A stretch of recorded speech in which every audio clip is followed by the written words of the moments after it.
My name is Jason S.C. Foam. This is the Vanilla Club podcast.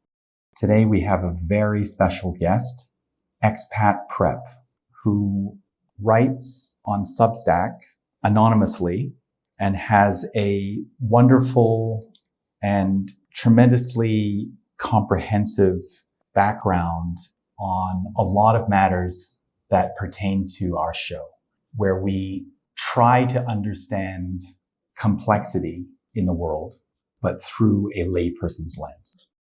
Expat Prep in his Substack talks about preparing for exit, talks about the situation in the United States, political and otherwise, and talks to a growing readership about when the moment tips to quote unquote, take that big flight. And he's got a number of articles on there that I think are timely for people who are contemplating some of these issues, contemplating whether to stay or whether to go, where they are in the fight and flight response in terms of the political situation that is developing faster than many of us can comprehend. So with that, I welcome Expat Prep to the show. Thank you so much for being with us. Thank you so much for coming on and sharing in this very tricky and tumultuous time. Well, that's a very generous introduction, Jason, and I appreciate it. This is the first time I've ever been on a podcast, so I just couldn't think of a better host and a more interesting person to have a conversation with about these issues. So thank you.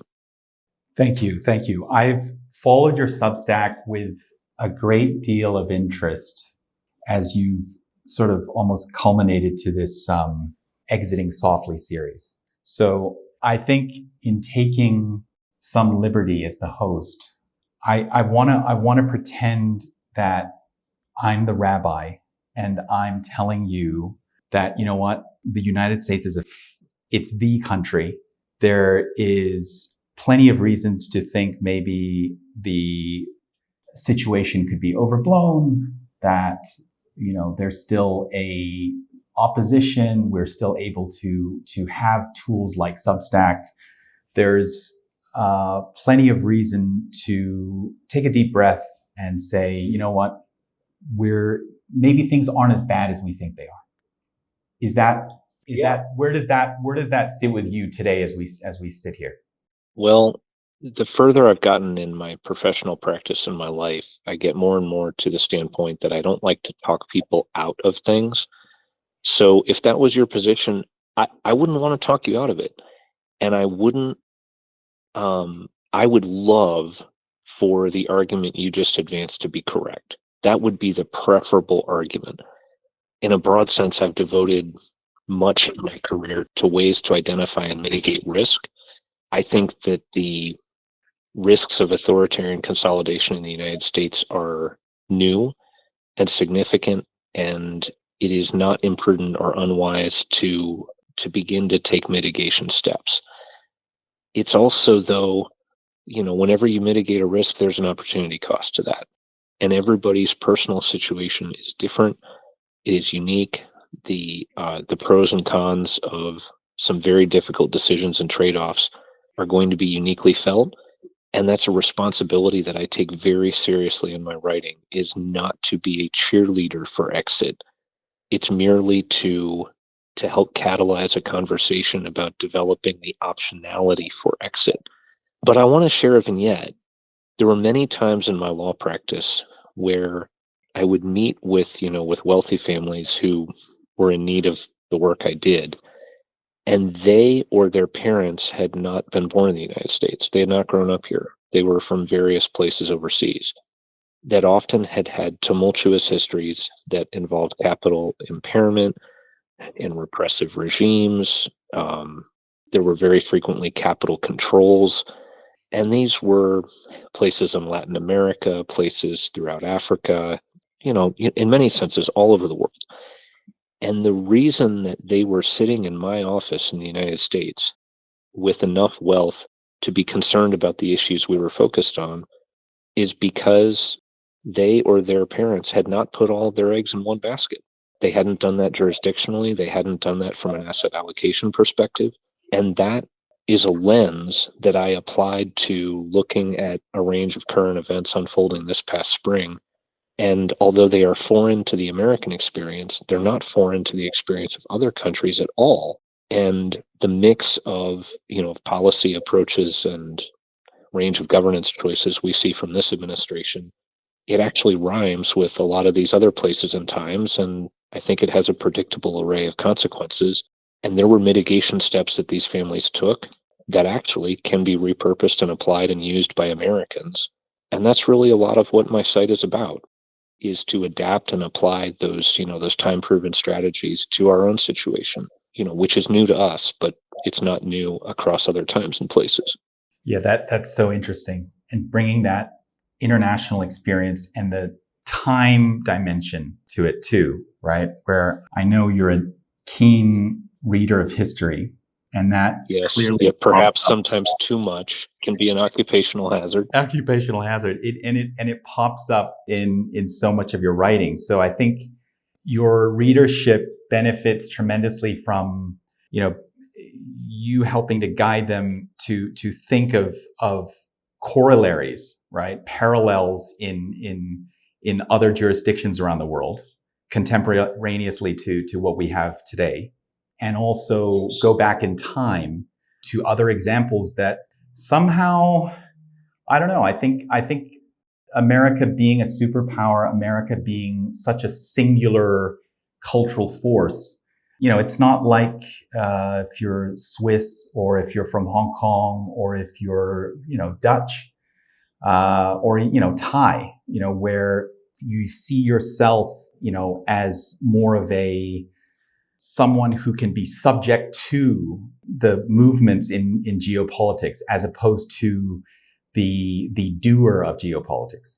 Or if I might sort of put a lens on that, it's as if you're composite American, going back to Francis Fukuyama in the early 90s and that sort of quaintly anachronistic essay, The End of History. It's as if your composite American has thought for the longest time that really history is something that is going to happen to other people, but they can't get around their minds that it might actually be something that would happen to them. And I think that as the world gets multipolar and the relative power of the United States is changing, and as the cohesiveness of the American kind of approach to governance really is obliterated, that Americans are once again re-entering an era where very much they are the objects of history instead of the directors of history. Yeah. So exiting softly. Sure. That's a phrase that you use that is the basis of this current series, which I highly recommend for anyone who is specifically interested in this topic in particular, about literally preparation for expatriation, or the broader topic about how does one live, how does one arrange their affairs. So exiting softly. So what do you mean by that term?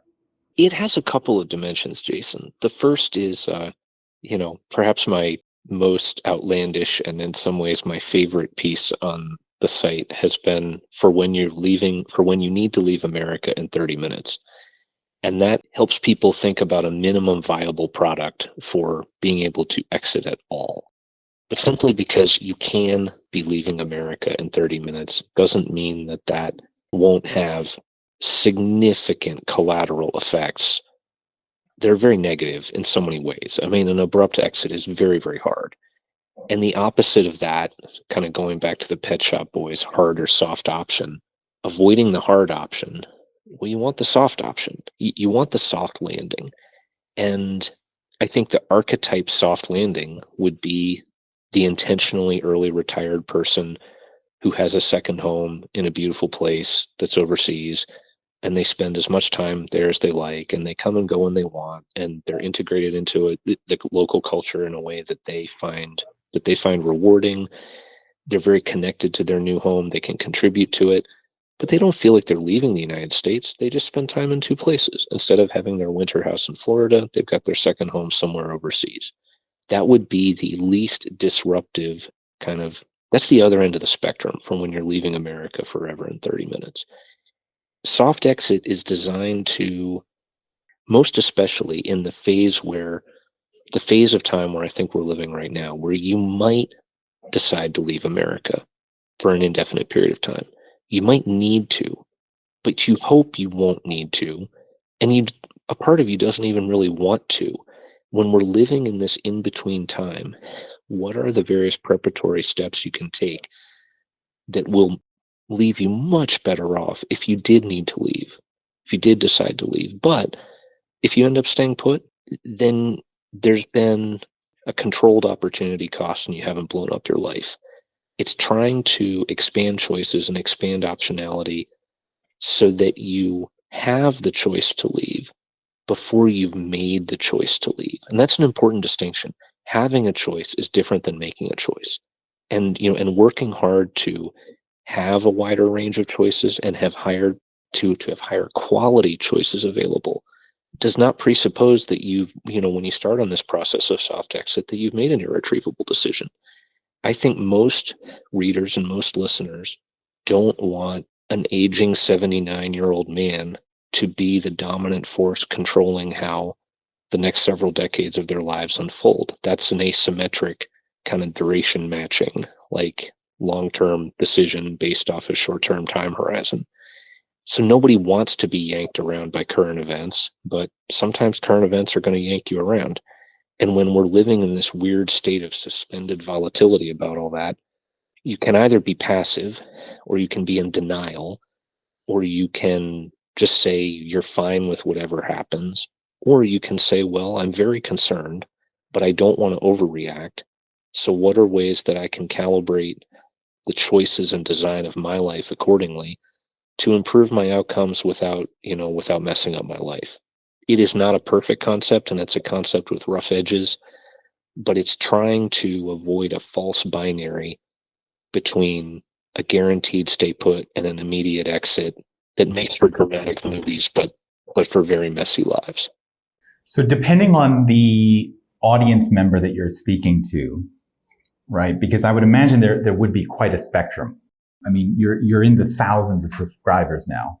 About 2,200 with several thousand followers, and it's happening, and you're getting this attention. You're rising on Substack, and my guess is that there's got to be a spectrum. Some people who might be extremely digital nomadic globalist in their viewpoint, that they've got lots of frequent flyer points. They're familiar with different airports and different tax regimes. They're familiar with maybe some more exotic asset management practices. I would guess they're a different bucket, right? When you talk about this false binary, I think there's also another spectrum of your audience that may not have ever imagined that there's anything but a binary, that there's America and basically the rest of the world, right? There's the good life in America. There's the place. And then there's just sort of almost the way that Tacitus framed, the non-Roman world. It's sort of like Barbariansville. Sure. So this spectrum. That actually, by the way, is my mother-in-law, who heard that we were going to Argentina and was convinced that we were going to be murdered by Colombian drug cartels. Okay. It's a bit of a span between Colombia and Argentina, though. So well, and of course that is a true statement. But if you knew my mother-in-law, you would sort of see that that's part of why it's a glorious piece of confusion there. Okay, I'm going to be emailing her the link to this episode first. Oh, I hope not. I would get in a lot of trouble. So I guess let's talk a little bit about the spectrum of your audience. I mean, if those are the two poles, how do you, and you're a personable guy, and I know you interact with a lot of your audience. So So give us a sense of who's out there and what sort of views are held. Well, that's a great question. And I want to lead by saying how astonished I am at the depth and size of the readership and the quality of their engagement. And I learn so much from my readers, and I appreciate them. And I'm about to be descriptive and talk about some general categories, but the description is one that I want to lead with just acknowledgement of the tremendous respect that I have. It's a privilege and it's a responsibility to kind of convene all these people together. I think, Jason, there are several subsets. I've noticed some trends. The readership, for whatever reason, is significantly majority female. I don't know if that's just Substack in general, but it, feels like a liberal arts college campus. It's just like they're missing men. They're out there somewhere, but they're not reading my Substack in what you would expect the proportion might be. There's probably a Gen X to very young boomer would be the composite age of the readers. There are some older retiree readers. And there are some students. There are some very young people. It's fascinating. There's just a real diversity of ages. I would estimate that maybe 10% of the readership is overseas. The rest is domestic. It is spread throughout the entire United States in a manner that is roughly similar to the US population. I mean, you do get some clusters on the coast, but that's also where you get population clusters. In terms of the things that stand out is a lot of the readers are connected to the nonprofit sector. There's, I think, a disproportionate number of writers and journalists. I'm kind of most flattered that the journalists bother to read me, right? I mean, they're the professionals. They really know what they're doing. And to have some of their attention is really a special thing. There's a meaningful fraction of academics that if you were to be perhaps overly shorthand about it, you'd say the professional managerial class would be the center mass of the readership. And I think as far as the economics, they are people who have enough resources to have a certain measure of optionality and choices and privilege, but by no means are they oligarchs. And while there's enough resources to get something done if they decide to make a change, there's not resources to waste. So I think a lot of people are in an approach sort of analogous to what I heard from my father growing up as a boy. You should measure twice and cut once. People are being thoughtful and deliberate about what they do because there's enough resources to deploy once, but not multiple times on any kind of misfire strategies. So the opportunity cost of getting it wrong is high, and people know the stakes are high.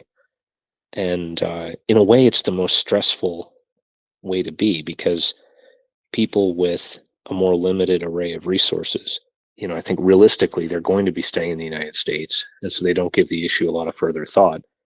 And if you have enough net worth where you can pay $5 million for a residency in New Zealand and have all the optionality you need, then this likewise is not something you devote a lot of attention to. You just write a check. But for people who are in the middle, the stakes are high and the opportunities are there, but so is the opportunity cost of getting it wrong. Right. Yeah. That there's a lot to pick up on that point, because my initial reaction to what you said about New Zealand and the $5 million and just writing the check. The funny thing though, is that in a sense, the more money that you have, the more insulated you can be from the reality.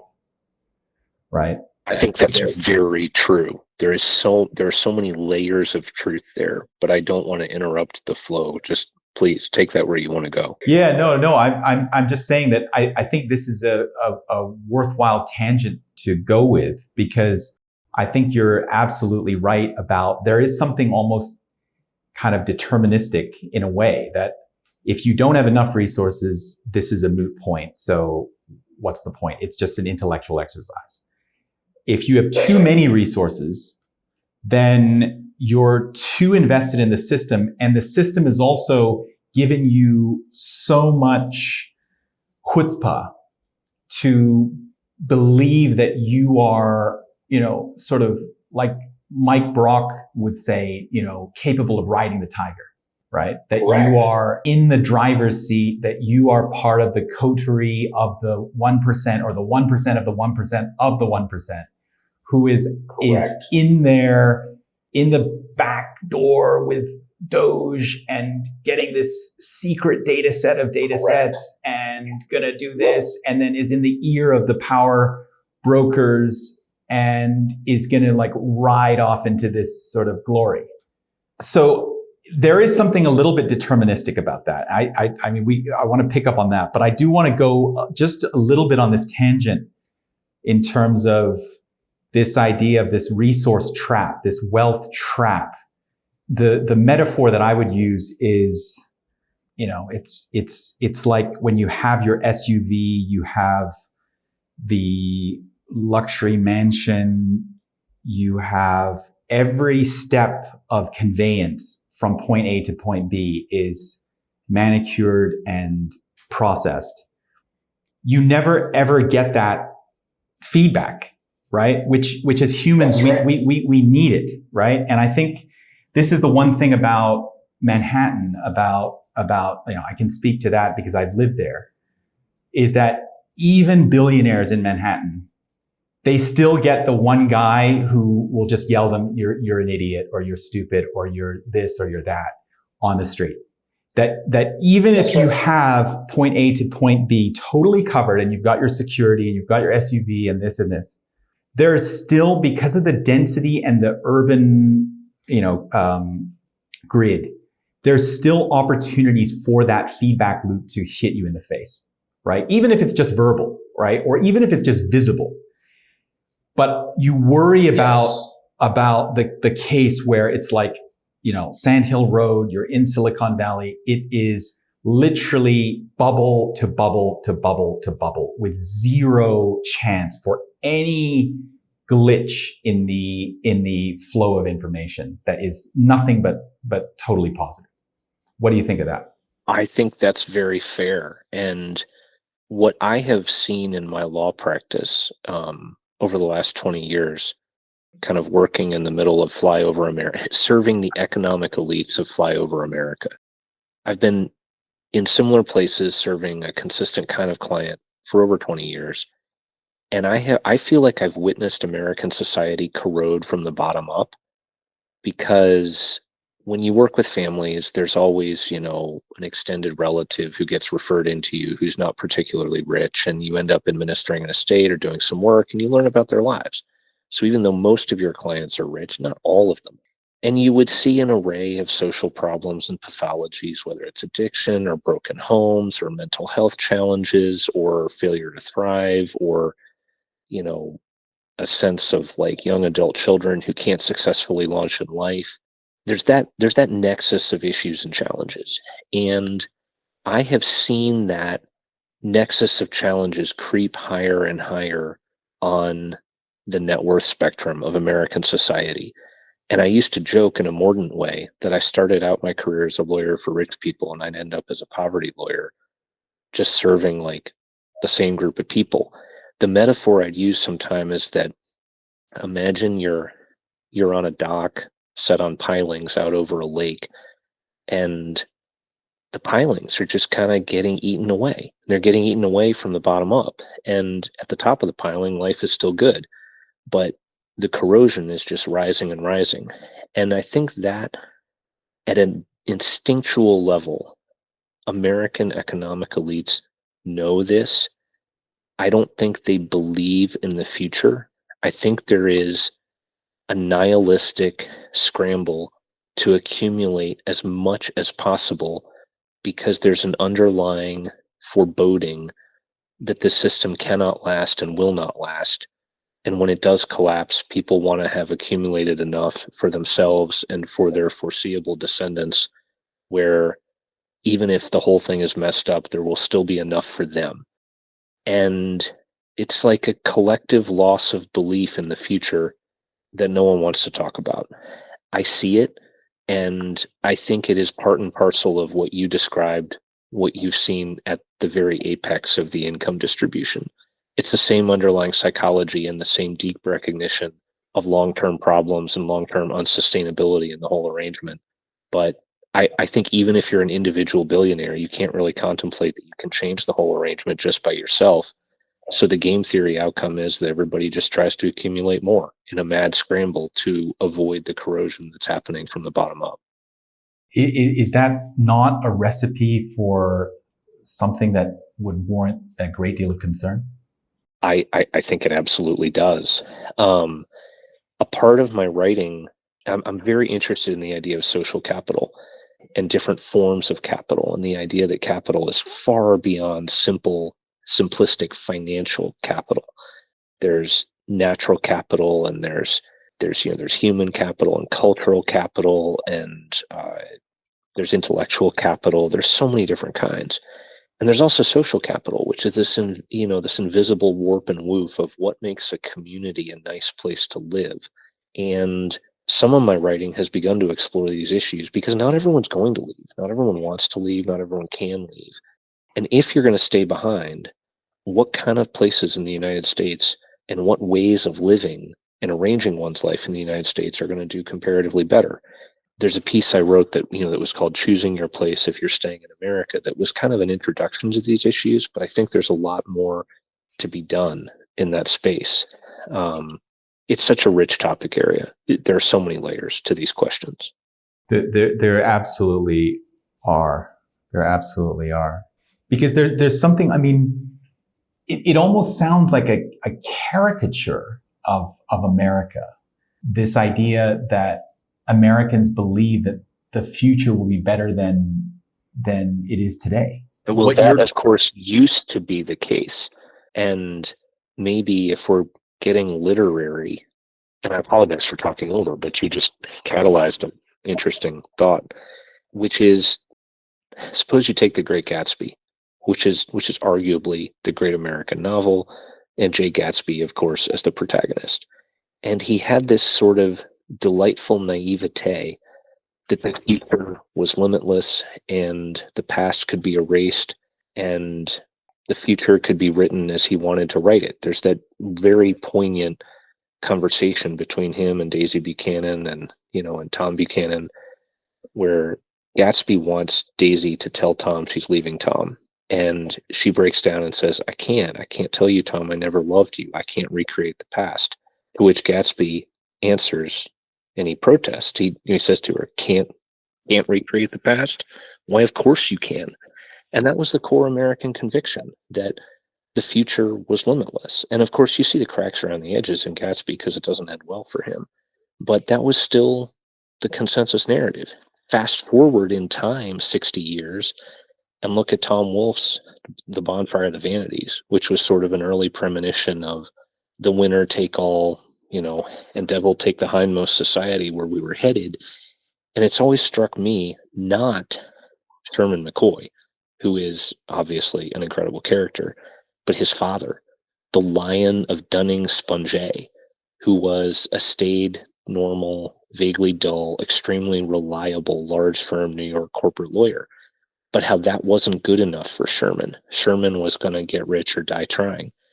And that you have a transition from an ethos of stewardship and consistency and an enduring presence to the advent of short-term thinking in one fictional generation between Sherman and his father. So I think you can, if we wanted to in a totally different podcast, you can definitely unpack these themes in American literature if you wanted to. Well, for sure. And just in recent memory, there's so many, again, talking about vignettes or just looking back, political moments where really they just seem like aha moments. Like I can think of, that fateful decision when McCain took on Palin to be his running mate. That was, to me, it's a real moment where this sort of quote unquote WASP establishment, they opened a door just a creak. And again, it goes back to this riding the tiger concept, right? Which is fueled also by this underlying American individualism, I think, right? Yes. And to extend that, Jason, if you look at the Ghost of Christmas Past, what could have been, and shame on me, I can't recall whether it was the 04 or 08 cycle that was Howard Dean, but Oh, Was that 04? Yeah. Yeah. So Howard brushed Dean too. I think he went to Exeter, Andover, then he goes to Yale. He ends up becoming a Vermont country doctor who dabbles in politics, and one thing leads to another.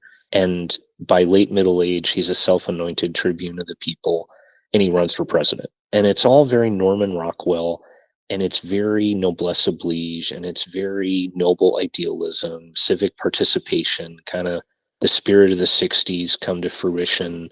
And it was, in a way, an incredibly idealistic American campaign that I think a lot of the readers of Expat Prep, had they been, focused on that campaign, would have loved Howard Dean. And his tagline, other than the so-called scream in Iowa that got him in trouble with the media, was this call and response where he'd say to people, "You have the power. You have the power." Anaphora, over and over and over. "You have the power to take your country back." And it was an incredibly idealistic message. And for this brief moment, it resonated, and then it didn't. And that kind of flickered out. And I think, since that time, we obviously went in a very different direction. And I'm not so much speaking to Howard Dean's policies, which obviously, people will be pro and con, but I'm speaking to his manner of politics. It was very participatory. It was idealistic. It made a certain sector of American society think that their involvement made a difference. And that's not where our politics are today. A lot has changed in 20 years. Definitely has. So going back along this vein of exiting softly, and again, the false binary, and you use this, you talk about options, and we talk about optionality as a concept.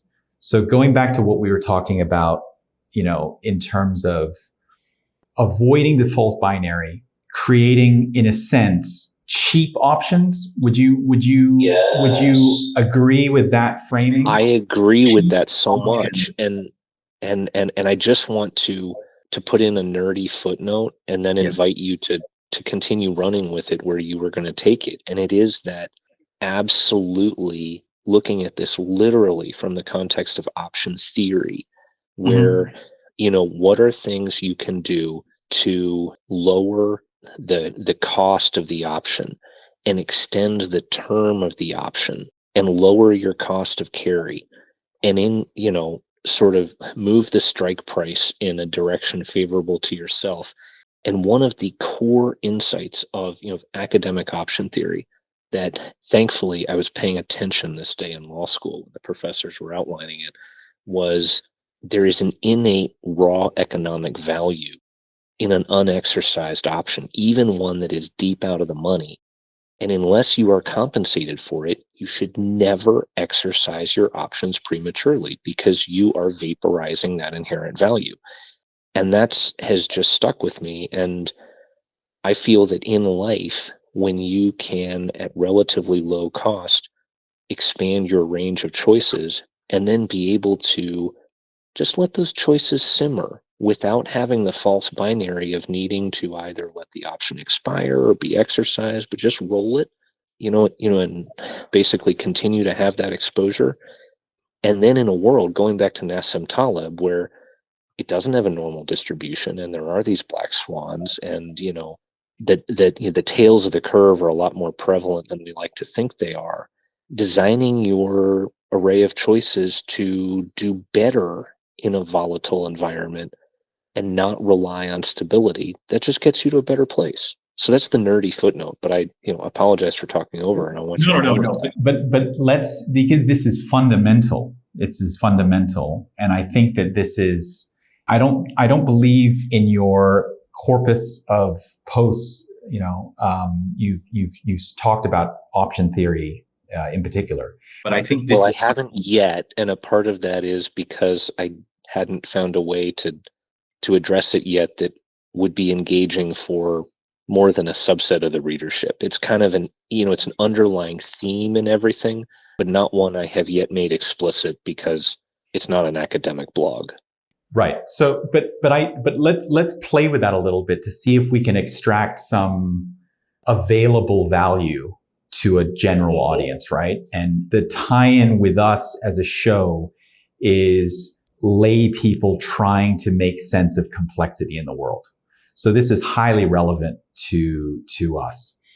So I mean, let's play with that a little bit. So in a sense, if you enhance your knowledge, if you educate yourself about, there's discrete topics in the pantheon of stuff that you talk about, right? So that's maybe learning a little bit about tax, learning a little bit about how there's the foreign language dimension, by the way. That is raw optionality. Culture dimension. There's the, even things like passport, language, as you mentioned, is a big one, right? Yes. Availing yourself of, that cultural, religio, socio component of it too. And maybe if you have a, certain background or heritage, there are pathways that open up to you that may not be available to someone else, right? My guess is that if we play with that a little bit, sort of enhancing your knowledge, in a sense, is value creating, because you're basically creating optionality out of thin air, right? You haven't done anything, you haven't spent anything, you've used whatever intellectual resources you have available to yourself, deployed those in some way. You've extended your hand to people in your network to gather more information. And you're taking that and then creating tangible, practical ways that you may act upon that actually give you the chance to take certain actions should red lines in your own decision matrix arrive. Correct. I agree with that so completely and wholeheartedly. And I want to make two observations in response. The first is, if we put on our option nerd hats and think about, suppose you've already bought some options on a stock and you're holding a call option on a stock and it's deep out of the money. And one reason it's deep out of the money, or suppose you're holding a call and a put, like you've got a collar going on in this stock. And the options aren't showing a lot of value because your underlying is steady and predictable and never moves very much. And these options you have are out of the money and they just sit there. What if your underlying suddenly explodes in volatility? Well, naturally, the value of the options that you hold will suddenly be a lot more valuable than they were before. So what we have seen in recent years, and it's, as they say, it's that underlying vol has gone to the moon since last fall's elections. If America is a stock, the underlying volatility of that stock has exploded, which means having a put option on America, which is exit. If you have bothered to build a put, it didn't used to. For years, it was like sort of a worthless option because there was no realistic scenario in which it would be sensible to exercise it. Well, the volatility of your underlying spiked and suddenly that option is worth a lot more. It's all about the K value, right? It's all about the K. Yes. So that is the first example that I'd put out there. But to put a practical example and kind of a whimsical, nostalgic example, I took Latin. I took 5 years of Latin in middle school and high school, and I placed out a foreign language by just barely managing to get a 4 on the AP Latin exam. And I didn't need to take a language requirement at my Ivy League college because I placed out. And I thought that was great because it gave me more freedom in my schedule. And after all, the world was, post-Cold War and everybody spoke English. So what was the point, right? I didn't need to learn foreign languages. It just felt like if I ever want to be a tourist, I'll get a Berlitz tape because that's what it was back then. And I'm going to take, instead of taking 4 semesters of language in college, I'll do something else. Well, that was okay. In a world where you didn't have the vol we have now, that was a sensible decision. Suddenly, a lot of issues have come together, and whether it's a geo-arbitrage lens on forced early retirement because of a sudden obsolescence of your career due to AI, or it's just needing to get out of the United States, if you don't have the balance sheet or the visa pathway to go to Europe or Australia or Canada or somewhere in the Anglosphere, well, let's talk about Latin America. And that's a big undercurrent in Expat Prep and the Substack. And I've been taking Spanish. I've been doing Duolingo. I'm going to conversation classes, and I don't hold myself out as some linguistic expert, but I know a lot more Spanish than I did when I started in April, and I'm enjoying it. And I've gotten pretty decent at reading and listening. Obviously, the speaking part always comes last, but I'm fascinated as I'm in the middle of this as the underlying connectivity between Spanish and Latin is so high that I have this huge head start that I would never otherwise have had. And this is learning that I did literally 30 years ago that was buried so deep in my mind, but as I re-excavate it, it takes on a new utility. And that's kind of a real world example of doing things that don't seem to be relevant, that expand your capability and optionality as you find yourself living in a suddenly more volatile world, and be useful and give you choices in ways you never anticipated or expected. So maybe you'd agree with the subtitle, Exiting Softly, Creating Options Urgently. Because if we parse what you're saying, you're talking about the K, you're talking about that volatility, right? You are also talking, if we parse what you're saying, you're also talking about the key thing here is the K value for America writ large is largely being underpriced. Exiting softly, but creating options hard, creating options now, 100%. creating options with relentless, urgent focus. Number one, you can create them, nothing's free, but there are options that you can create for free. Number two, there are very meaningful, tradable options, tradable, marketable options that you could construct, that you could buy, that at the moment are potentially massively underpriced. I think that is accurate, whether we're talking literally or metaphorically. And I'm going to kind of sprint through that door you opened and say that Expat Prep is all about urgently creating the optionality to leave. And if we were putting on our metaphorical, like the Patagonia vest and leaning into the finance bro thing, we would say that it's all about layering in a protective put for your position in America. And the irony is, if you're really rapid and diligent and assiduous about laying in that protective put position, you can be a lot more relaxed and chill about owning the underlying, i.e. staying in America.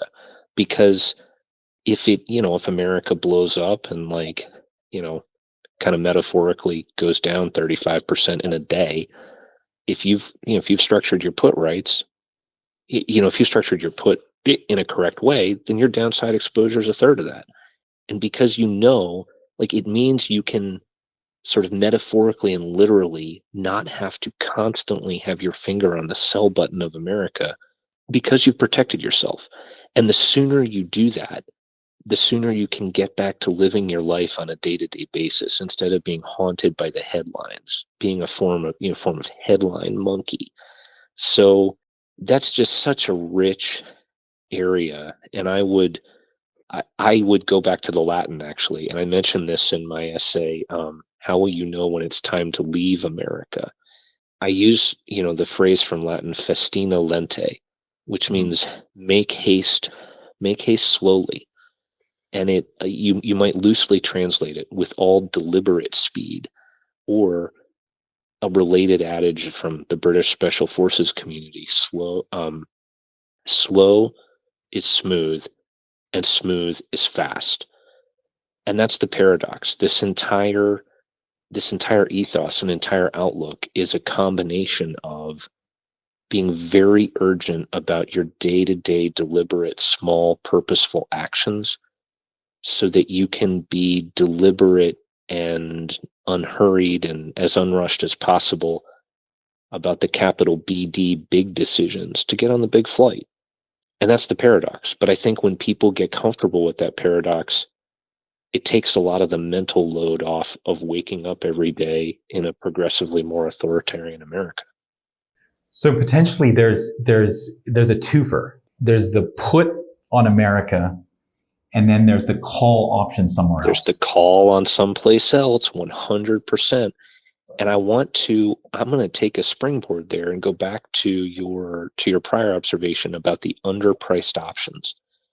I don't hold myself out as an expert. There are people on Substack that I read and interact with and are amazing advocates for the site, yourself included, who have such a richer and deeper experience in the offshore world. And I'm very humble about that. But even I, with a relatively limited international base of experience, can identify certain parts of the world and countries and cities where it's like, this thing's underpriced. The value prop of this place is really, really high. And for instance, the visa pathway or the time to citizenship or the multiple options for residency or the level of passive income needed for a rentista visa, any way you slice it, there are some jewels out there, but they are jewels with a finite capacity to absorb wealthy to very wealthy Americans. And I think there's a first mover advantage. If you get your options early, that's the side of the trade you want to be on. Well, I think the other thing too is that if the volatility, because again, this is a misconception a lot of people have about the market, and about the interest that traders have. I mean, traders without volatility, if the market was just high, but there was zero volatility, there wouldn't be as much money to be made. The point is the volatility. You need to have the volatility to make money. To make big money, you need lots of volatility. And yes, I think that when we put it back in this frame and we try to translate this into a lay perspective, this idea is that let's walk through some of the steps. Buying options, for example, a second citizenship, some type of a bundle of potential rights in a neighboring country, a foreign jurisdiction. Sure. Having the ability to put your kids in school, or having the ability to integrate into some other society in a different language, different culture. These things, if the volatility goes up, will not only get more expensive. What's going to happen is that people who are holding those options will call them. They will execute, which will trip what you just mentioned, this finite capacity, which will mean that the price for anyone who wants to enter later on is going to become non-economic. I think that's absolutely true. And I want to talk to a case study, one I know a little bit better than others, and that would be Uruguay, where I'm focusing a lot of attention and doing some of my own work and working with a wonderful immigration lawyer. They are, I think, comparatively very open to the arrival of at least certain types of Americans in Uruguay. And I am hopeful that that will continue to be the case through at least the next several weeks so that my own affairs can be squared away. I don't take that for granted. I view everything that I'm working on as a privilege very much and not a right. But I've done some jawboning with people I'm meeting in Uruguay about how large the potential inflow of Americans who are similarly situated to myself into Uruguay in the next 5 years might be. And I don't think it's unreasonable to think it could be 40,000 people, maybe even 40,000 families. And on one level, that doesn't sound like very much, but the population of Uruguay is only 3.5 million, and the population of Montevideo is 1.1 million. And you think about putting 40,000 people into Positos and Carrasco and Park Roosevelt and, into Punta del Este, and that's going to move the needle.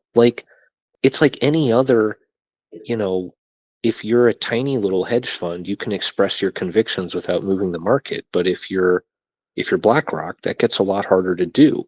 So there's also matters of potential social backlash. And I'd like to think that, that Uruguayans are extremely friendly and that the Americans will behave well and that it'll be a happy thing for everybody.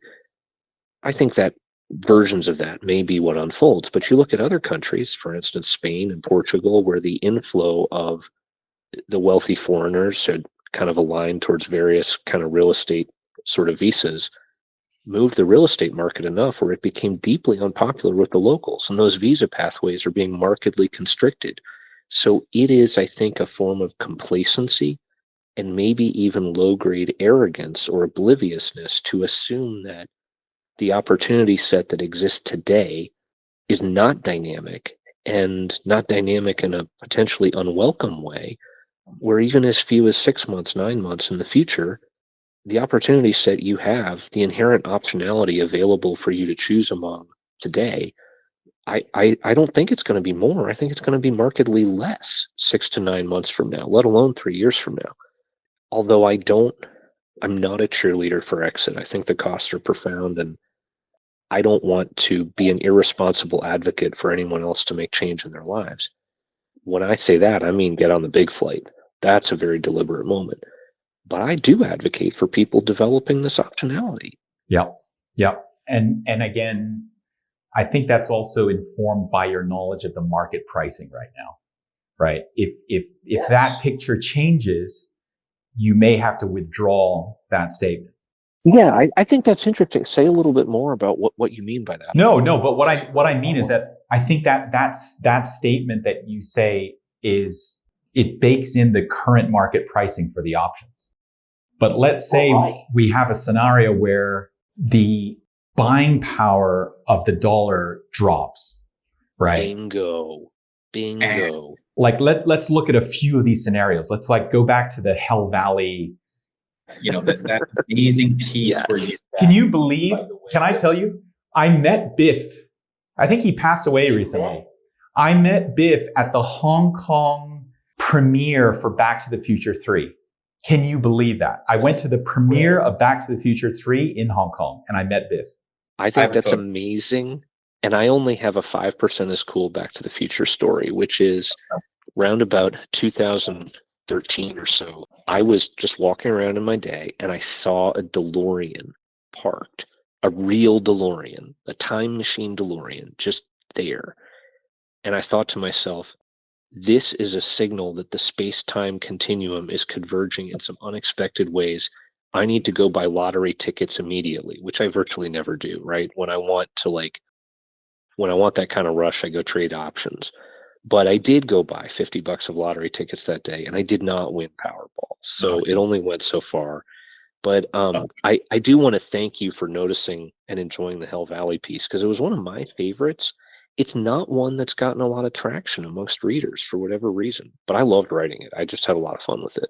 It's a great piece, and I encourage anyone listening to go and check it out, because Expat Prep walks us through just and you need to brace yourself before you read it, because it's a hellscape that you walk us through, in terms of indulging ourselves in the what ifs. That's out of the scope of this conversation today. But then it does have a happy version, by the way. But it does have a happy version. I guess, the visceral reaction to the hellscape part, the Hell Valley, was so strong that my head was spinning. By the time we got to the happy part, I was already in a tailspin.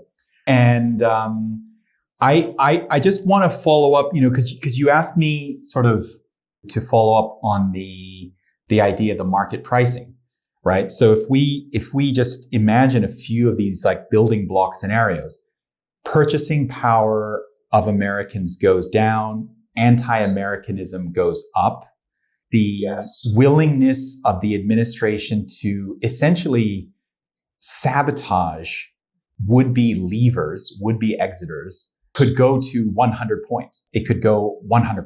And there's whether that's capital controls or that is other punitive forms.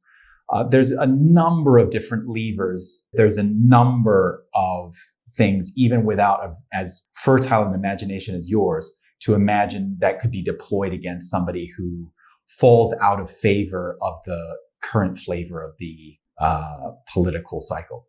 I so incredibly agree with what you just said, Jason. I echo it resoundingly, and I'd offer a few thoughts. One is, it's really not that outlandish when you look across, say, the history of, the world post 1900. It's a topic for a different podcast, but you could look at events across so many places and cultures and times that are not the United States, where many, many, many of these things came to pass. And no, we're not only talking about National Socialist Germany and the Soviet Union. We're not talking about ridiculous outliers. We're talking about a lot of intermediate things that were incredibly destructive to people's wealth and to their freedom. And I'd encourage just a really interesting book that maybe the site will write about, but the listeners should check out even if we don't get around to it. It's War, Wealth, and Wisdom by Barton Biggs, who was an investment strategist with Morgan Stanley. He looked at the maybe 5 great power combatants of World War I and World War II, namely Germany, United States, Britain, France, Japan. And from the perspective of wealthy families in those countries in 1900, kind of carried those families, like those hypothetical balance sheets, forward to the end of the 20th century and asked who was able to preserve wealth over deep time and who lost and why. And it is a fascinating and very broadening perspective to look at the depth and complexity and multi-vector source of risk to maintaining wealth, and obviously the optionality and freedom that wealth provides. And once you're armed with that perspective, it's a humility vaccine against the assertion that simply because it hasn't happened in America yet doesn't mean it can't happen here. So I just agree with what you were saying so much. Well, that's why I think your metaphor of and I say metaphor because we're taking a framework in the financial world and applying it to human life, right? Writ large. Yes. This idea of the Black-Scholes option theory, and we're just going to use it as a sort of metaphor, right? It doesn't, let's leave some of the practical stuff out of it.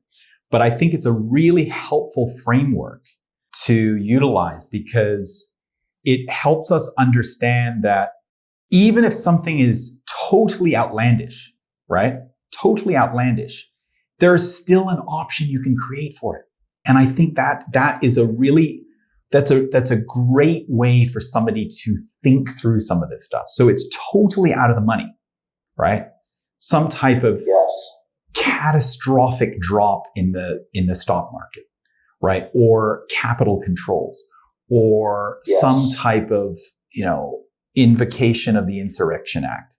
These are things that are, again, shockingly, easier and easier to imagine as the days go on. But if we looked at it right today, for any of those things to happen today, you would say that, that's fairly out of the money. But the point is that whether it's out of the money or not, you can create an option for it.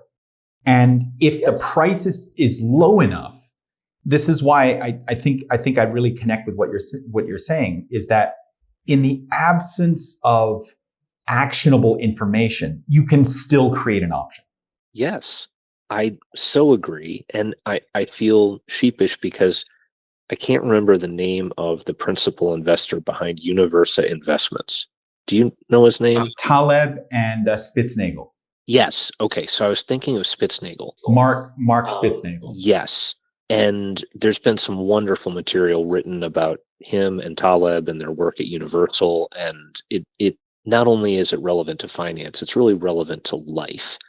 And you could argue that Expat Prep is like a practical lens on lifestyle design equivalent of what Spitznagel is doing in the financial markets.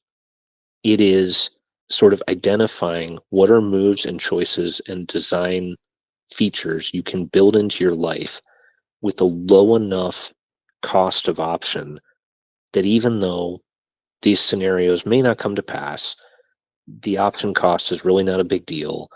And if the world turns out if the future turns out to be markedly more volatile than the past, you are going to be so either downside mitigated and or upside exposed that you will be wildly better off than if you pursued a more conventional approach. That's what we're trying to find. The funny thing is, I actually think it's more intuitive when you apply it to this political situation. Funnily enough. It's actually going back to your idea, Jason, and then inviting you to springboard. That's why Spitznagel was able to make so much money in, I think it was the great financial crisis is when he first made a lot of money, because the options were mispriced. The world was way more volatile than people were giving it credit for. So if we're in a moment now, kind of geopolitically, with regard to political economy, where risk is not sufficiently priced in, all these options, to your point, that surround us, whether it's visas or second residencies or passport, or having a little bit of cold storage crypto, or having a little bit of gold outside the system, or something as simple as having the discipline to learn a foreign language, they're all mispriced options and they're all around us. So, like, why wouldn't you be a little bit unconventional and buy some? And then when, the actual price catches up to reality, you're in a much better position than would have otherwise have been the case. And that's something that somehow rubs against most conventional thinking in America, though, does it not? Well, yes, because we're all captives to this narrow post-1945 America-centric view of the world, where things only ever get better. And a lot of the political and social pain we've been going through since 2015, or arguably since 2008, is the mismatch between the received wisdom that things always get better with the lived experience of so many Americans, which is, well, I guess it's getting better for other people, but it's sure not getting better for me. And a lot of people, they feel like losers, they internalize it, they feel like it's their fault, they feel very frustrated. There's a mismatch between their expectations and hopes and their outcomes. And that's been really hard. And I contrast that to when I was down in Argentina recently, just kind of paying attention, walking around, kind of absorbing the vibe. There was a generally lower level of wealth than comparable neighborhoods in the US. People weren't, they weren't poorly off. It felt a lot like Europe in the 90s. I mean, people in Europe in the 90s weren't poor. They just weren't as rich as rich Americans are kind of today. But I don't think your composite Argentinian who's walking around, the streets of Palermo or of Recoleta expects to be like a startup founder or a millionaire. And when that's not how their life turns out, they don't feel like a loser. And when their stocks go down, they don't feel like it's their fault. And it was very interesting to be in a place where, although the overall level of wealth was perceptibly lower, because the distribution of wealth and the narrative around that wealth was less extreme, the overall level of social utility and happiness for people could be higher. I still am trying to unpack that, but I noticed it and it was pretty fascinating. Yeah. There's a lot there. Sometimes we need some vignettes to kind of find our way into elements of the discussion, but when you think about this conventional thinking in the States, and I have this argument with a lot of American friends about, and I'm not afraid to voice some of my opinion about firearms, but I think that there's a real view in the States that, okay, well, you have your firearm. It's your superpower. You have Jarvis with you and you're just going to smoke any fool that casts any shade your way. And that's it. That's the end of the story. And you're just going to, you have this power to settle any dispute that arrives. And you just get this. It's just sort of like, well, just get a gun. Just have the power. And you realize that most of the world does not think that way, right? The gun is a tool, just like any other tool that you have, right? There are plenty of tools, whether that's verbal tools or emotional tools to diffuse a situation, or your relationship with your neighbors, right? Which most people would be more, naturally, inclined to lean on, as opposed to something that is sort of final and decisive like a firearm. But I guess to me, that's why I think this option framework is really interesting to me, is that you don't necessarily take a view. There's no judgment in terms of what the option is, because people are complex. They are individuals. There's a lot of different factors that come into every decision. I mean, I can't imagine a more complex decision, but it's something that you're giving people the notion that they actually have this power, and they can craft, they can compose, they can arrange this, sort of cocktail of options to suit their particular situation. I think that's so true. And to this idea of we're trying to give our readers options and choices, the idea of agency really pervades what I write about at Expat Prep. And if I put 4 bourbons into myself to make myself be honest and said, look, do you actually believe your readers have the agency to change and improve their situation? Or are you just saying that to make them feel better?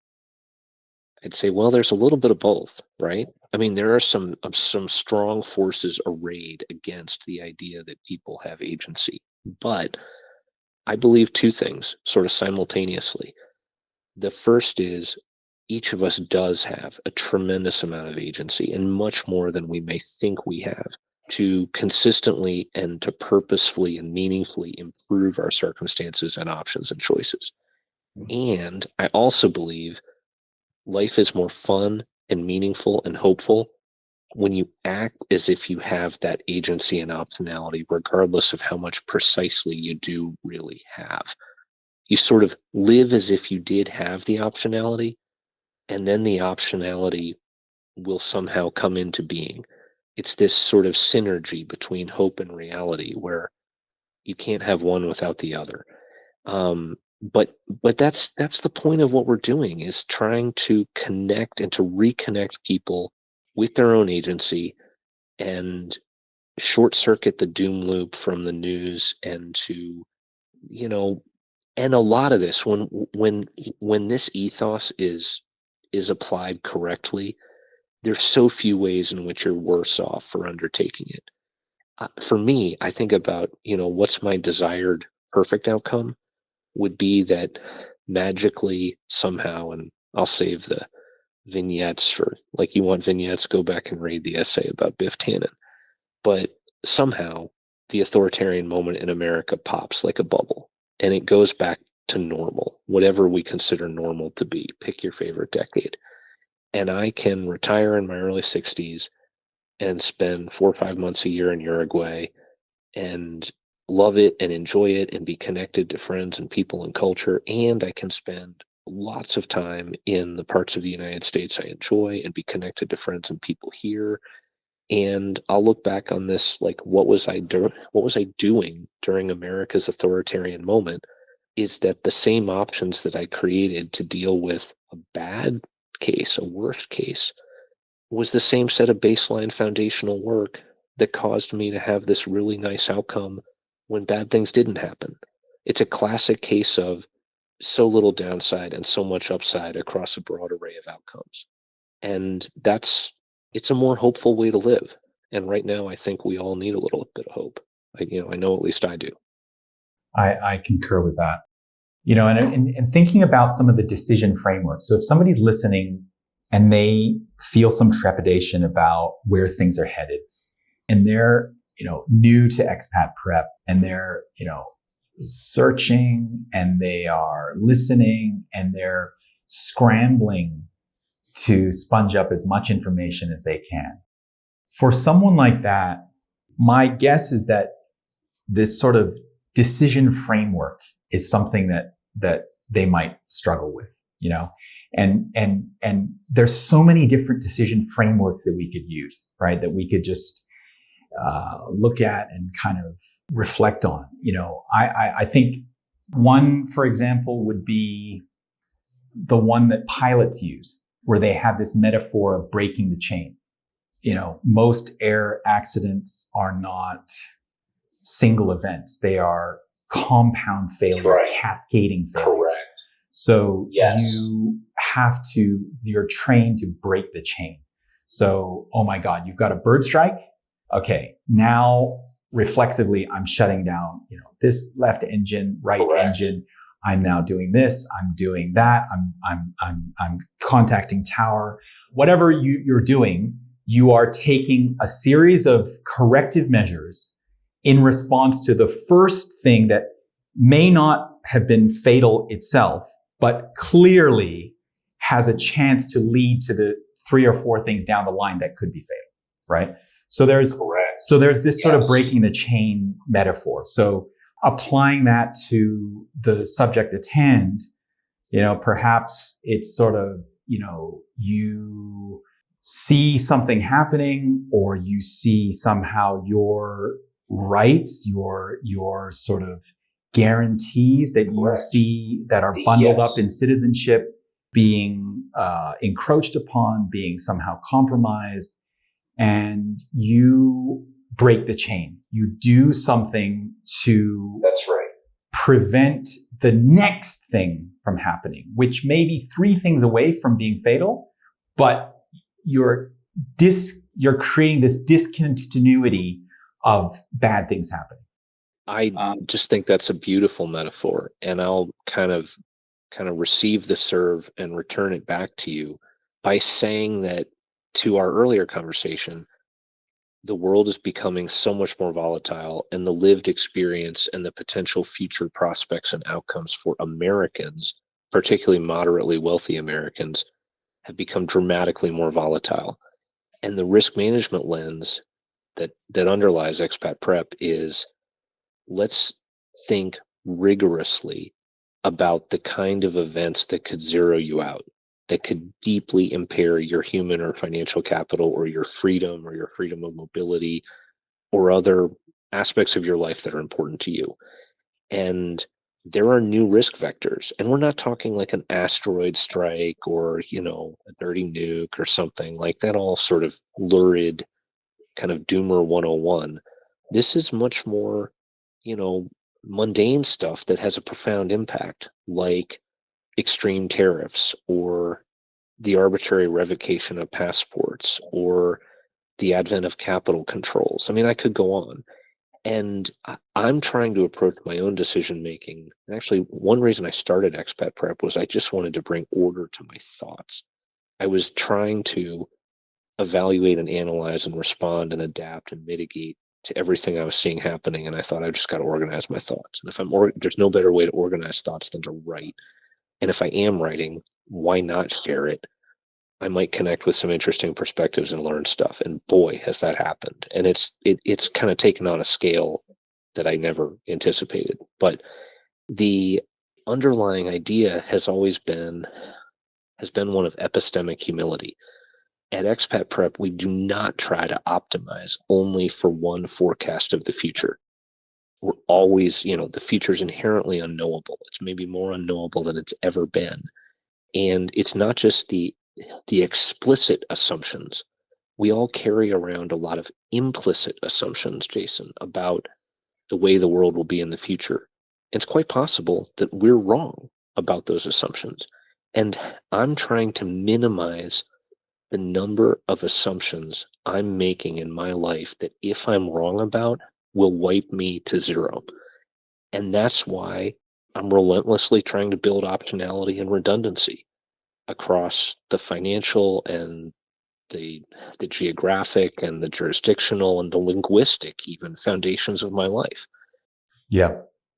Going back to that framework, there's actually something quite apolitical about having an optionality view, a sort of options pricing view to risk, to this assessment, of one's political risk. in this environment. It's actually fundamentally apolitical. We've talked about tangible things. We've talked about policy. We've talked about potential things that could come up on the horizon, but we haven't imbued it with partisanship. I think in a way that's not useful. I do sometimes, my notes are not always disciplined, and sometimes I'll run off my mouth in a partisan way, but I try to keep the weekly essays kind of relatively measured. A part of that is anchored in my own story, which I should be transparent about. I grew up in Massachusetts and was a Republican because I liked Bill Weld. How's that for a nostalgia trip? And I sort of stubbornly held on to that party identification as the party changed dramatically around me since that time. And it's only very recently that I finally jettisoned that identification, although it was for many years before that final breach. I was, splitting tickets, but I always dispositionally have been a person of the center right. And that's why, although, many people who, and I'm grateful for their readership, are a part of Expat Prep's community, are coming to this with a long duration, significantly progressive political lens, one that I respect, and that's great. What's going on in America now is concerning. I think it's deeply concerning for reasons that actually are not partisan. They're about reality and about constitutional government and about the basic preconditions for prosperity and for human dignity and for the future of ordered liberty in this country. And I would assert that maybe the central 95% of the American political experience, in other words, all except the most ridiculous outliers to the left and the right, that agenda is one historically that we've all had in common. And it's one, we're in very strange times now where I suppose I'm the most conservative member of America's Popular Front. But this goes to the idea that instead of going for the cheap hits and the quick rush of, here's another partisan hit, I want to be pragmatic. I want to be measured. I want to be thoughtful. And I think the ideas are useful for virtually anyone, regardless of what their political disposition is, because a person could love Trump or not, but they have to pay the tariffs no matter what. A person could love Kristi Noem or not, but their ability to travel freely will be impaired. In other words, we're all journeying through this together, even though we no longer view ourselves as parts of a common community. And the range of adaptive responses is going to be relevant to so many people, regardless of what their partisanship is. So I agree with you. And by the way, in the event that there is ever a transition of power to the other party in the United States again, which I by no means take for granted, given the way things are going with regard to authoritarian consolidation, this entire array of tactics will be available to what comes next. And the moral legitimacy of, claiming, oh, wait, now this time you should stop using these tactics will be virtually zero. So unless even the most partisan MAGA people are 100% convinced that they will indeed have power forever, they should be responding adaptively to this same set of tactics and playbook, because when the shoe's on the other foot, this is all going to be very useful for them too. And it's unfortunate, but I think that's where we are right now in this country. It's a sobering thought, and there's a lot there to unpack, I would just summarize, Jason, you raised such a wonderful thing, which is that although the motivations for many readers to find Expat Prep and to find resonance in what we talk about are innately connected with partisan politics, the actual moves we're talking about and the array of tactical approaches is surprisingly nonpartisan. And that's a paradox. It is. And I think my sense of it is that notion betrays a little bit about your fundamental conservative upbringing, your fundamental I would describe that as a small c conservative. Small c conservative. Small c conservative in the sense that you believe in stewardship, you believe in a time horizon that extends generationally. Yes. You believe in some basis of modesty as a virtue. You believe that actions should be held up to some criticism and should be in response available, make oneself available to be shamed if that decision is worthy of that can sometimes be taken too far. But yes, as long as it's a certain appropriate amount of capacity to be shamed is I think that can be salutary. But that's also where I think it's, I don't know what phrase. I mean, it's hard to keep up with some of these phrases, but I mean, there was a term rhino. Oh, I've been called a rhino. I can imagine you would be. The sort of constellation of some of these views would, to some people, somehow sit in rhino-dom, I would imagine. Yeah, that's I don't see Bill Weld invited very frequently to speak at Republican national conventions any longer. Right, but I guess it's I guess my education about U.S. history always emphasized. I mean, because I had a very interesting experience of taking a U.S. history course in China. I bet that was fascinating. It is very hard to not get into comparative politics, as you can imagine, right? But you can imagine that looking at this idea, this ideal, like one of the core precepts that somehow party affiliation is like third. Like if you talk to a big C conservative, they put God at number one, country at number two, party at number three, or at least they my guess is that they would order these things in such a way. But if you think about what the conventional definition of conservative is today, which to me bears no basis on the historical definition, party affiliation, party loyalty is got to be number one. I think that's true. And it's been actually so interesting, Jason, to go through almost a Kubler-Ross stages of grief on this whole thing as the situation has just run off the rails. And I, through many years of my life, decades of my life, never had to think in a way that was tremendously difficult or complicated about a divergence between my deepest values and the symbols and government of the United States of America. In my mind, they were not entirely coterminous, but there was a lot of overlap there, and I just didn't have to think very much about it. But lately, it's hit me with such a strong resonance of where the deepest loyalties lie. And in my mind, they go to certain constructs and legacies and moments and achievements, because I've grown up in the Western cultural tradition. That's just the one I come from, in the Western cultural tradition. And there are many negative aspects to the story, but there are some incredible human achievements, whether it's abolition or the architecture of Gothic cathedrals or the richness of Baroque chamber music or the European artistic experience. It's so rich.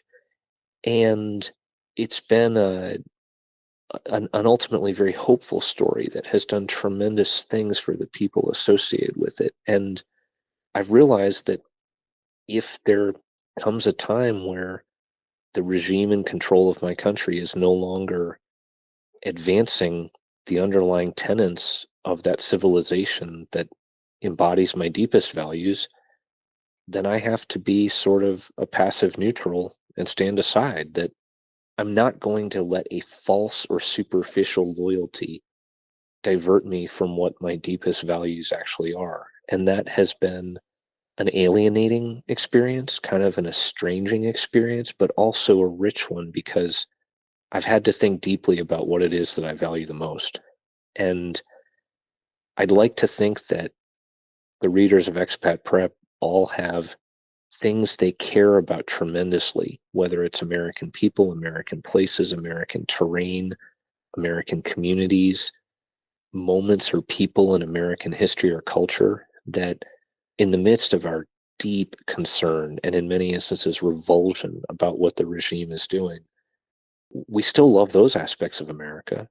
And even though maybe we get the ick when we walk into an airport and see a giant big screen with, with Kristi Noem's face all over it and feel kind of ambiguous about, returning to what is allegedly home, that there's deeper undercurrents in the American experience that we're still proud of. So it's a very ambiguous time. It's a strange time. And it's not a set of questions that I have easy answers for. It's just nice not to feel alone in encountering those questions because I think a lot of readers are in the same place. Well, I feel a real privilege to be, in many ways, the first forum where you have a chance to share some of that and to share it in such a, it's heartfelt, it's well considered, it's thoughtful, and I feel a real privilege to be able to host you to share those thoughts. It's an immense privilege. It makes me so happy. It's such a surprise for a reader who is absolutely on the other side of the world to reach out the way you have done and to connect. And we've had some wonderful conversations offline before this podcast, and I look forward to those conversations continuing. And I know that if I'm ever in your time zone, I have a friend, and if you ever find yourself unexpectedly, perhaps in Midwestern City, you have a friend here.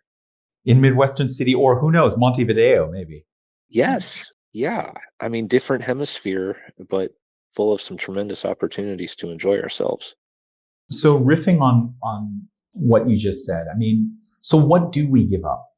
Because I think to price that option, right? If we're going to use that framework, which I think is wholly appropriate, right? The options pricing framework. Somebody's listening to this, they feel snowed in. They feel that they need to look at options. They need to really consider where they position themselves and their family going forward. Let's ask the question, what do people give up? That is a poignant and a brilliant, incisive question that gets right to the heart of the matter. And some of what I've been writing about in Exit Softly in the last couple of weeks goes to the heart of that. And what I at least am experiencing as the number one cost is no longer carrying around certainty about where I will be a certain number of years in the future. When I'm at a baseball game with my son, when I am in a city where I used to live visiting friends, when I drop my son off at school and kind of look around and wonder whether he will graduate from that school. It's that invisible uncertainty that I didn't used to have before that I have now that's the hardest. And that's one of the difficulties is you don't exactly win friends and influence people by telling everyone you run across in day-to-day life, hey, there's a 30 to 50% chance I won't live in the United States 3 years from now. That's just not a headspace where people are ready to have a good conversation with you about. And that has been a tremendous blessing of Expat Prep, is that there's at least 2,200 people, and I think many, many more than that out there in the world who are living in that same state of sort of a Heisenberg or like a Schrodinger. You're sort of living two potential futures at the same time. There is a bandwidth load to that. There's a mental drag to that. And if you're asking for, look, it doesn't cost a lot of money to download, Babbel and learn a language, but to every day carry around the uncertainty about where you're going to be living 5 years from now, I think that's your cost. It's a great question, Jason. Thank you for raising it. Yeah, because I think to price the option accordingly, you're going to have to look at those elements. And as you say, I mean, maybe graduating from your alma mater, having fifth generation ex high school graduate, it means that much to you, to your family, that you're going to price that a lot higher than the next guy. Right. And that's why the recommendation, should somebody go or not? There's no way to answer that question in an ethical way. And that's why even in my own, how will you know when it's time to leave America? I laid out my own personal list of variables and weightings, but that list will be different for everybody, and it should be different. And that means that in response to absolutely the same set of current events and developments, that that rational, sensible people making good decisions for themselves and their families are going to necessarily arrive at very different answers, and that's okay. That's right. That's right. And again, the political pressure bearing down on Jimmy Kimmel, on Disney, to take Jimmy Kimmel off the air, that didn't sit very well with me. I canceled my Disney subscription, and I told a few friends about it, and they're like, but playoff baseball. Our only, again, in Australia, our only lifeline to Major League Baseball is through Disney Plus, right? And ESPN. Well, what about, for instance, couldn't you just subscribe to like the MLB app and see it via streaming or something? That's what we did down in Argentina. We didn't miss a game for Midwestern City team. I'll look into that. But I guess going back into the options pricing thing, there's some cultural goods that are harder to give up for some people, There's been wonderful writing by Laura Scov and by, for instance, Borderless Living, the website of William Finnegan, the substack of Finnegan, that talks about, and I'm paraphrasing, but it's kind of like you can take the American out of America, but you can't take the America out of the American. And that's both a good thing and a bad thing, and it will have positive features and difficult aspects for the Americans involved who are living overseas and for the communities in which those Americans live. It's just a part and parcel. You don't erase a culture. You don't erase a lifetime of experiences. You don't erase that outlook. And I wrote a little bit about this in my piece about our scouting trip when I went to church in the Belgrano neighborhood in Buenos Aires, to an Anglican church there, because they had a service in English, and I just wanted to get that cultural reference point. And I could experience the fading echo of the Anglo-Argentine way of life, kind of 4 or 5 generations, when you look 4 or 5 generations forward from the time when many of them had arrived. And it was not a good story or bad story. It was more just something that happened. And it made me think about, there will be certain waves of emigration in places and time that maintain a critical mass to have some measure of cultural continuity. And that's obviously what happened with the Spanish and the Italians in Argentina. But even though there was a very meaningful flow of Anglo-Argentines, they didn't have critical mass. And as a result, their culture has steadily been subsumed. And that's actually gets me to this.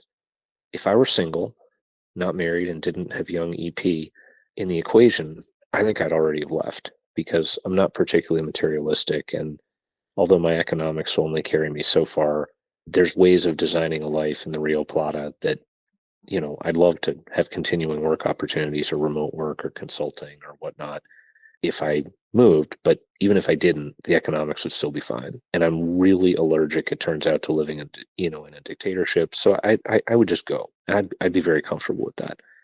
But when you throw young EP into the equation, the choices I'm making aren't only for me, they're for him, and they're for my grandchildren. They will profoundly shape their lives. And he's in kindergarten, so he has a voice, but he doesn't actually get a vote. And yet this choice will be made on his behalf, and it's a profoundly significant choice. And it means that he, and particularly his children, if we were to move, would grow up in a culture that is, kind of wonderful and amazing and full of merits, and that's all good, but it's also very different than the particular American subculture that was mine and that will be his if we stay. And I I'm very much not at peace with the current American regime, and there are significant aspects of mass American culture that I'm not comfortable with either. But there are strong currents and subcultures in America that I love. They're mine. They're home, and it's very painful to think about the potential separation from that. Yeah, and I appreciate, and I think it only enhances the relevance of the not advocacy, right? I mean, you are explicitly advocating for people enhancing optionality, but Yes. the overall thrust of your observations, I think that honesty about some of the downsides is really important. And I think for this is why the readership has resonated with you, because there's a lot of content out there that is very pro digital nomadism. And the first entry point for someone who's looking for anything tinged with the expat life is probably going to, their first landing point is going to be on young people, tech savvy. Correct. Where can I go? Visa free. I mean, there are some wonderful resources out there on that, and I'm friendly with some of the writers of those. I mean, for instance, Digital Citizen. I think it's great, but it's also the case that a lot of people are not at that stage and situation of life. So it's a very valuable toolkit and solution set, but it doesn't cover all circumstances. Yeah, that's right. That's right. Jason, if I may, I'll just Please. interject. There's the flip side of that, which is and I'm saying this lovingly, like, not messing with anybody. There's hey, I'm a 58-year-old empty nester, most likely, but not necessarily female, who is yet another person discovering my new best life on a D7 visa in Portugal. And you should read all about how fabulous my days are and how blissful and carefree. Even though it's rainy in the winter and sometimes my apartment is cold, it's still blissful in Portugal. And I mean, that's awesome. And those substacks are really fun to read. And if I were 58 and didn't have a child and, was at a different stage in my life, well, I'd probably go live in Portugal on a D7 visa, although I kind of like Spanish better than Portuguese, so maybe not. But the point is that there's, perhaps the underlying point in the observation you were making is that there's not a simplistic one size fits all expat solution. There's not, but I think that your readership resonates with people who are somewhere. If there's a spectrum between expat and exile, I suspect that your readership somehow sits in between those two things.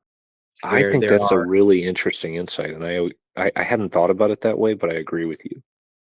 There are strict expat blogs, there are strict expat sources, but those are more opportunistic in their nature. They're fed by some idea of enhancing opportunity, wealth. Some of them are pleasure seeking, and there's nothing wrong with that. But there's something classic about it. I mean, it's almost a trope, right? It's the sort of expat life, Or we might, if we were taking a play on words, Jason, kind of riff that, because you're onto something. The distinction between an expat and an immigrant. And if we think about, the lost children of the 20s in the south of France, that whole generation post World War I, that's like your classic expat thing. And it's colorful, and it's kind of alcoholic, and it's hedonistic, and it makes for some great literature, and it's very compelling. But there's a dark side to that. And you could also look at the whole kind of, the whole, like, I think it would, I think like the British colonialists in Kenya with the so-called Happy Valley set. It was a similar set of issues. Contrast that with the experience of so many European descended Americans who, and I know that there's complex layers and there's other significant cultures in the American story, but just taking the Europeans for a moment, the descendants of people who were immigrants, they weren't coming to be hedonists. They were coming to build something and to build lives. And that is something that I think is a threshold question that I plan to write more about is what are you looking for? And if you are an empty nester and you're not bringing your kids or just your life unfolded such that you never had kids, then maybe you're looking for an expat thing. And maybe that is like a Caribbean island or it's a gorgeous little villa on a mountainside in a tiny village in Italy or, whatever it is. And those things can be great. But our family, our search for some options and alternatives has been shaped by the idea of I would be bringing my son, and he will grow up in this place. And you don't want to grow up as Robinson Crusoe or Swiss Family Robinson. You need to grow up in a place that has a critical mass of culture and people and economic activity and sort of self-contained sustainability to it, where is this place large enough for him to make a life, even if that's where he lives out the rest of his life. And that means that even though I might love being on a Caribbean island, that's not good for my son. I mean, you go to Buenos Aires, you go to Montevideo, those are very viable, long-term, significant places. No one, those are places that have been shaped by the immigrant experience, not the expat experience. And that's just a distinction I think people need to be clear about when they are in their own situation. What they need to ask what it is that they're looking for. Right. And I think the reality is that if it's purely opportunistic, if it's, I have a life here and I'm looking for someplace cheaper, someplace more pleasurable that will fulfill some other, aspect of life that can't be fulfilled here.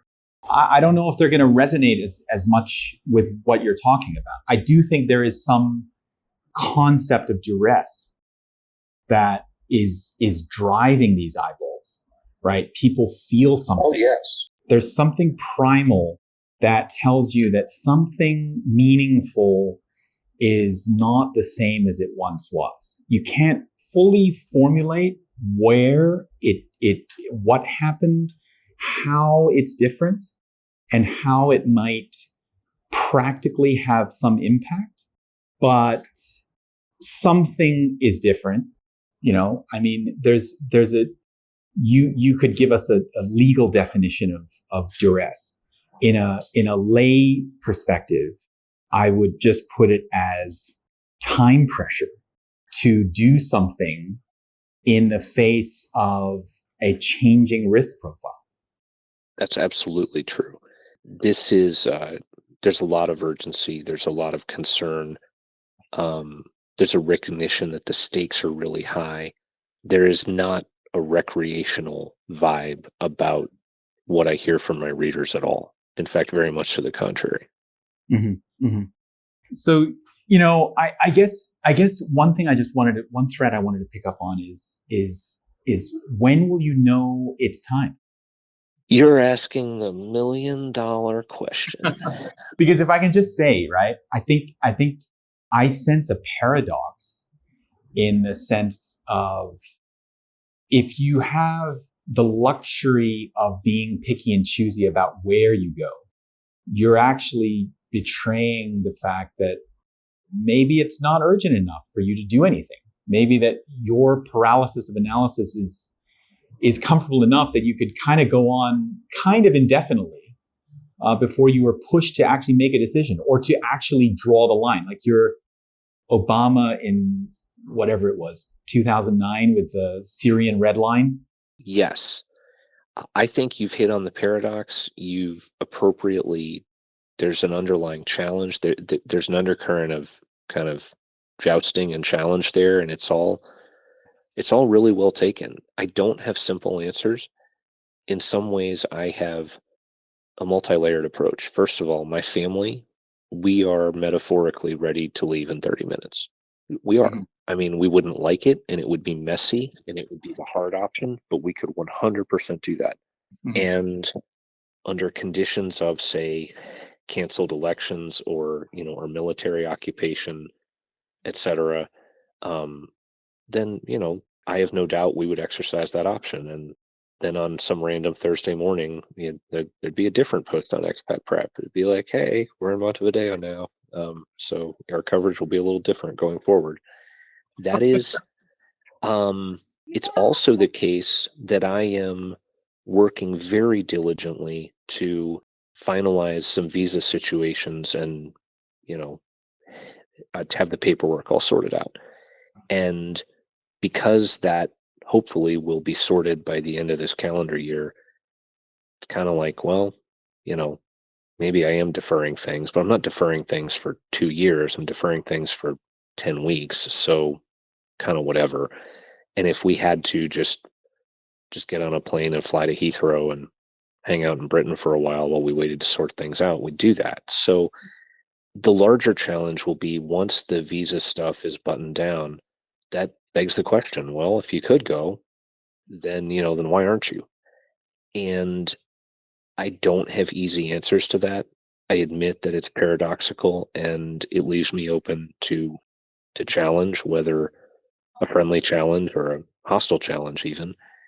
But I'd also go back and say the more you build capability and the softer the landing you make, it means that kind of when you know, and when the time is right, and you're reducing friction points and you're reducing obstacles to actually implementing once you get the gut instinct that the time for analysis is over and the time for action has arrived.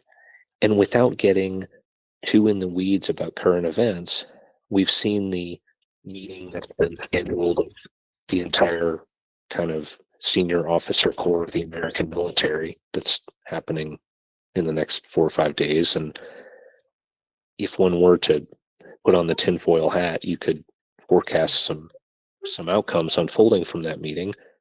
And I've talked about it with my wife, and we know what we're going to be able to do if some of those scenarios unfold. So the work we've already been doing, although there has been an analytical aspect to it, we're the opposite of paralyzed. We are in a very live fire drill kind of way. If this happens to be a relevant, for instance, 96-hour period where we need to do some very significant implementation, well, then we have a pathway to do that. And when we started on all this work in March, we did not have that kind of pathway. So in the midst of the analysis, there's also a lot of tangible progress. But it's a great question. So how do you talk to your kids? What do you say to them?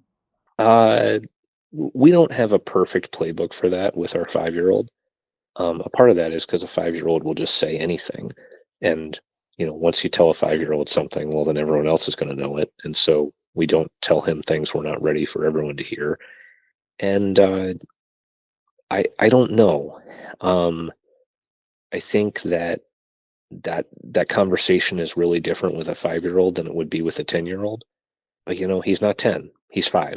So I think we're still at a place where, hey, we're going to go have an adventure and remember where we were in the summer. We're going to go there for a while. We're not quite sure how long we're going to be there, but it's going to be exciting and fun and we'll all be together.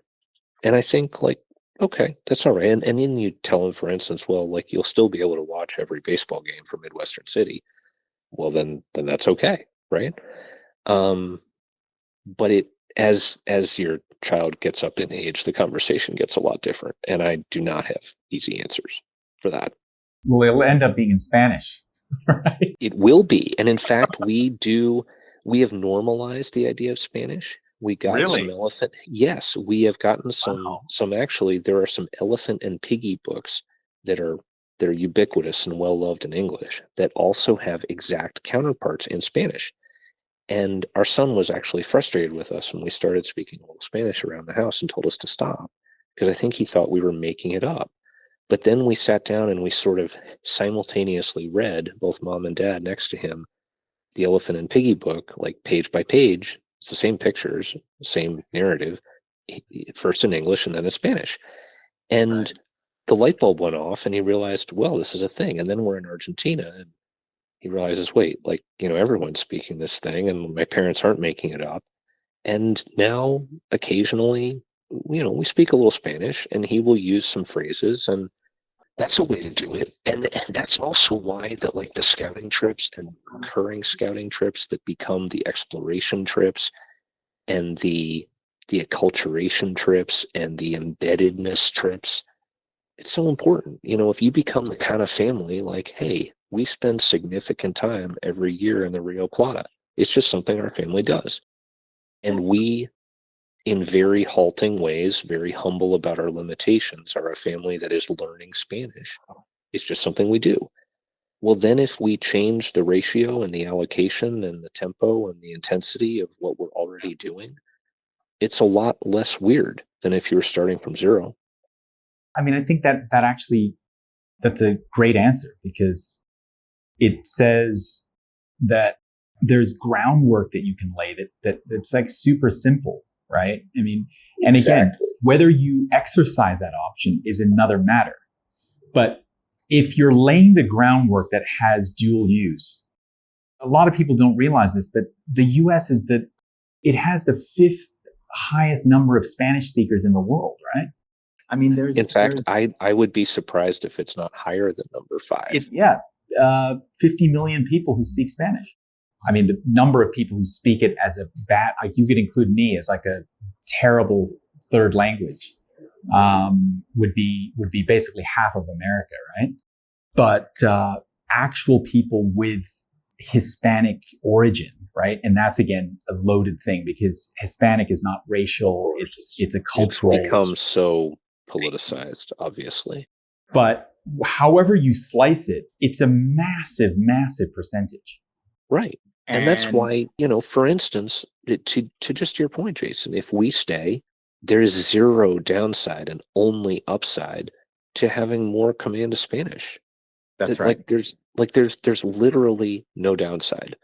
And there's all these studies out there that learning a second language at midlife can help delay dementia and Alzheimer's. I mean, don't have him speak it during an ice raid, though. Seriously, that.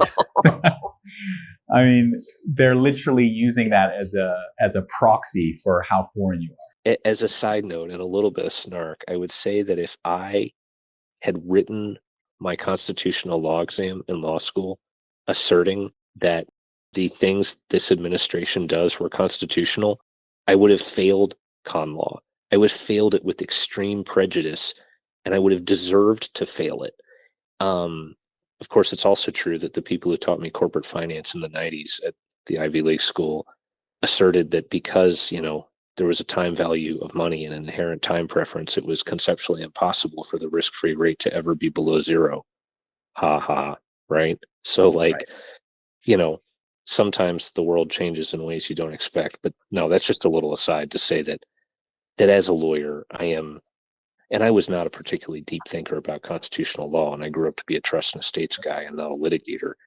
So when even I look at something going on, and I'm like, bro, that is manifestly, profoundly unconstitutional, to the point where, like, you should be dismissed with prejudice and have sanctions and like applied to you and have complaints filed with the bar commission for raising such a pathetic argument. Well, it's not like I'm Anthony Romero at the ACLU. I mean, when I call it as being that obvious, it's like staggeringly unconstitutional, but it's happening all the time. And it frustrates me that people who aren't lawyers don't have an innate revulsion and deep sense of concern about the scope of unconstitutionality we are seeing. Sometimes I feel gaslit because stuff that really freaks me out just like, hey, that's just business as usual for people that aren't lawyers. But if you're a lawyer, there is nothing okay about what's happening now. And I'd assert it doesn't matter like what your degree of partisanship is. If you're any kind of capital L lawyer who has any respect for the rule of law and it's just what's going on now is not okay. I'll sort of leave my rant at that. Yeah. Well, but I mean, I remember as a kid going to Magic Mountain, which was owned by Six Flags Corp. And I was thinking, okay, yeah, we had all the rides and everything. And I asked the dumb question, okay, so why is it Six Flags? And then you realize, yeah, well, because Texas was under Mexico. It was under Spain. Mm-hmm. Okay. What we take as, America has a backstory to it. It's got, there's layers to it. There's other people involved. There's other cultures involved. There's other languages involved.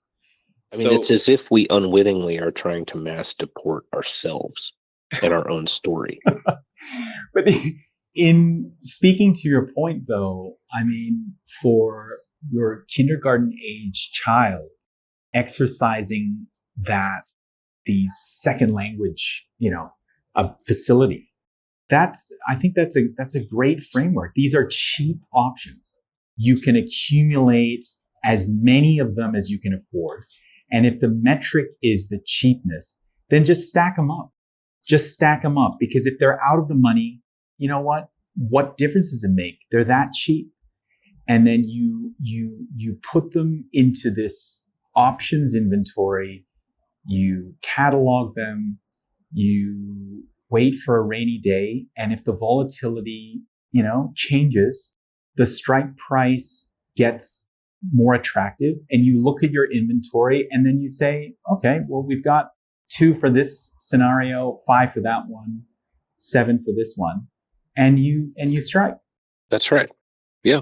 It's a really helpful framework for people to think through this, to not think of this as a binary, because once you look at it as a binary, for many people, it's just too much. You'll either turn yourself into a hyper partisan where one didn't exist, right? Because that's your only tool set, right? And that's you'll then gravitate towards that type of literature. You'll gravitate towards that type of politics because everything looks like a nail if you're a hammer, right?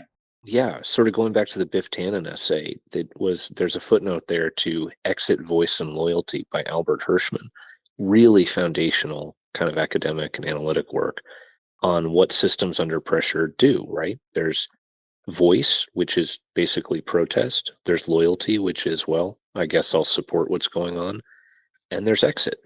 And when if the exit option is underdeveloped, all you're left with is voice and loyalty, which we could re-summarize in our current as Team Red or Team Blue. And that just means that we all become Muppets in the rage Muppets in a manipulated algorithm, instead of people with our own agency and our own dignity making our own choices. I think that's very well said. I think Expat Prep, we should really consider potentially doing a second show. I would love that. Maybe what we could do is we could also work on some type of joint work, some type of options framework, like a downloadable, calculator, some type of table. Interesting. Where we could help people look through this, and then maybe it just simply spits out some type of prompt. You're already running to give the disclaimer about this isn't legal advice, right? But but I think helping people understand that, again, this isn't a binary, giving them ways to look at, to price things, like you're saying, like maybe I'm not that big of a Dodger fan after all. If I could cut off ESPN, if I could cut off baseball with that much fire in my belly and without looking back, maybe I'm not that much of a Dodger fan. I think that this might take the form not so much of a precisely quantitative result, which is hard to do, but a relative prioritization to help people think in a structured way about their relative preferences and compare that to their capabilities the options they currently have, the optionality they could develop with minimal additional investment and effort, and help them think in a more structured way, driven by their own facts, as opposed to an emotional reaction to headlines about what courses of action are going to serve them best. I think which also serves as a needed soother in a time of chemically spiked news dumps that are designed to be disorienting for human cognitive capabilities, human emotional bounds. So having some type of guardrails, I think, would be highly relevant. I think 100% sort of goes to Nietzsche, the Apollonian and the Dionysian. Oh, yes, of course. Yeah. If they're not both appropriately regulated, things are going to run off the rails. Well, that's right. That's right. Sometimes you need a couple glasses of wine, right? Precisely. Or in my world, some large ice cubes and a couple fingers, a few fingers worth of bourbon. A few fingers worth of bourbon. Okay. Yeah. Good. We've had such a great conversation. I'm so jazzed about, this connection that we've made. And we all need some form of therapy, right? In some sense through all of this. And if it's just talking with other people who are open to putting themselves out there and meeting other people who are willing to reserve some judgment, then you know what? That's already a phenomenal thing. So you've put yourself out there. I applaud you for it.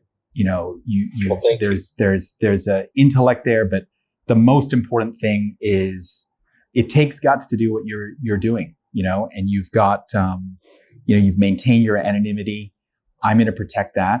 I write with an appreciation of the inevitability that with enough desire and passage of time that the probability of doxing eventually approaches one.